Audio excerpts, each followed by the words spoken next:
Yo, check it. We all need to hear this. A morning reading where the page lands, it lands.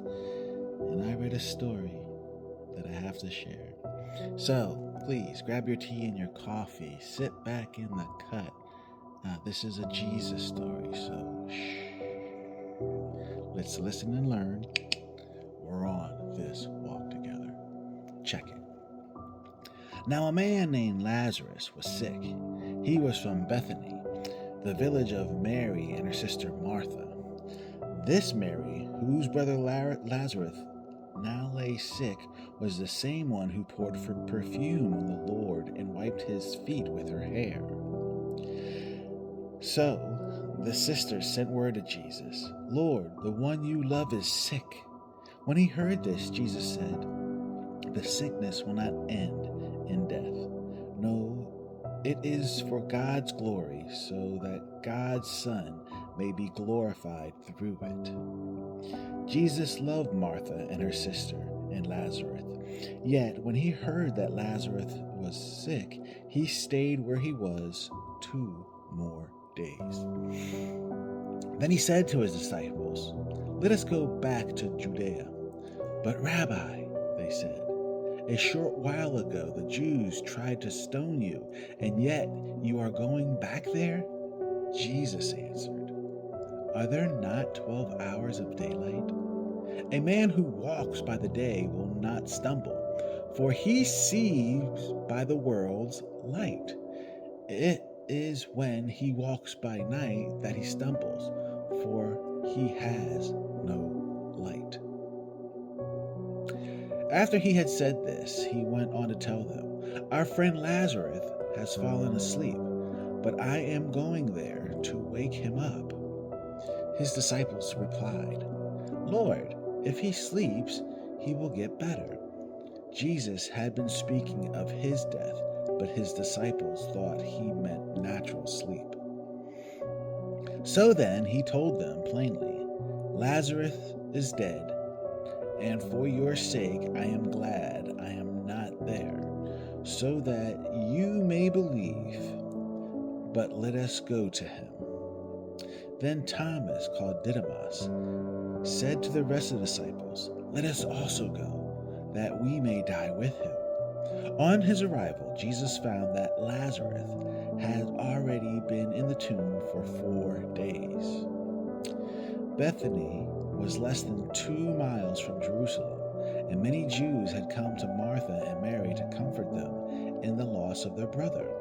When Martha heard that Jesus was coming, she went out to meet him, but Mary stayed at home.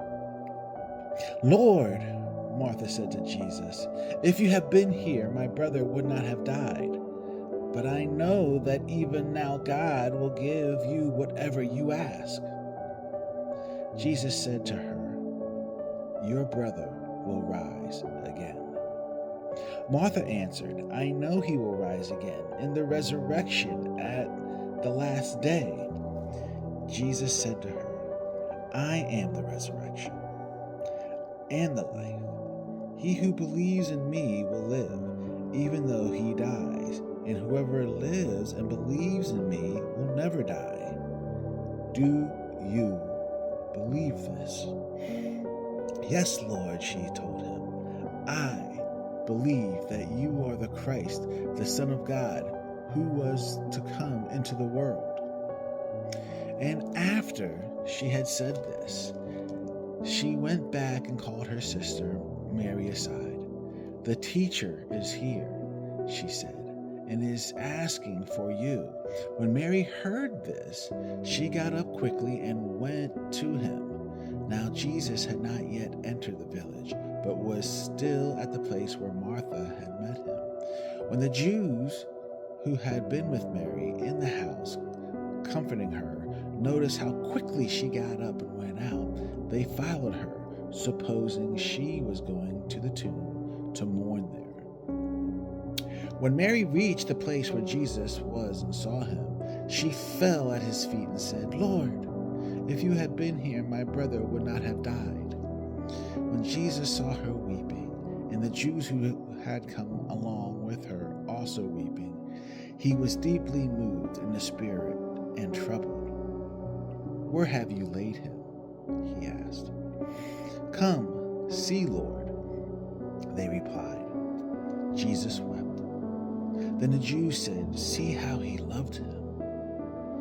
But some of them said, "Could not he have opened the eyes of the blind man, have kept this man from dying?" Jesus, once more deeply moved, came to the tomb. It was a cave with a stone laid across the entrance. "Take away the stone," he said. "But Lord," said Martha, the sister of the dead man, "by this time there is a bad odor, for he has been there for 4 days." Then Jesus said, "Did I not tell you that if you believed, you would see the glory of God?"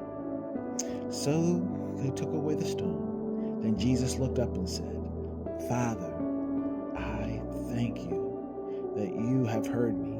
I knew you always hear me, but I said this for the benefit of the people standing here, that they may believe that you sent me." When he had said this, Jesus called in a loud voice, "Lazarus, come out." The dead man came out, his hands and feet wrapped with strips of linen and a cloth around his face. Jesus said to them, "Take off the grave clothes and let him go." I don't know what to tell you. When I read this story this morning, I had to read it again and again. And Jesus, in his timing and his love, knew that people had questions of who he was and still is. So I had to ask myself, and I want to ask you, my friends, since we're on this walk together, do you believe? Do you? Do you have doubt? Not only in him, because if you do, you definitely have doubt on yourself. And I will share, I struggle, not in his belief, but in mine. So I continually work and pray and read. I feel his touch. I see things moving. And I do believe. But I need to erase the doubt that's in myself. Had to share. So, I'm going to say to myself today, Kyle, take in the air and be bold. And know that God loves you. And to you, God loves you and I love you too.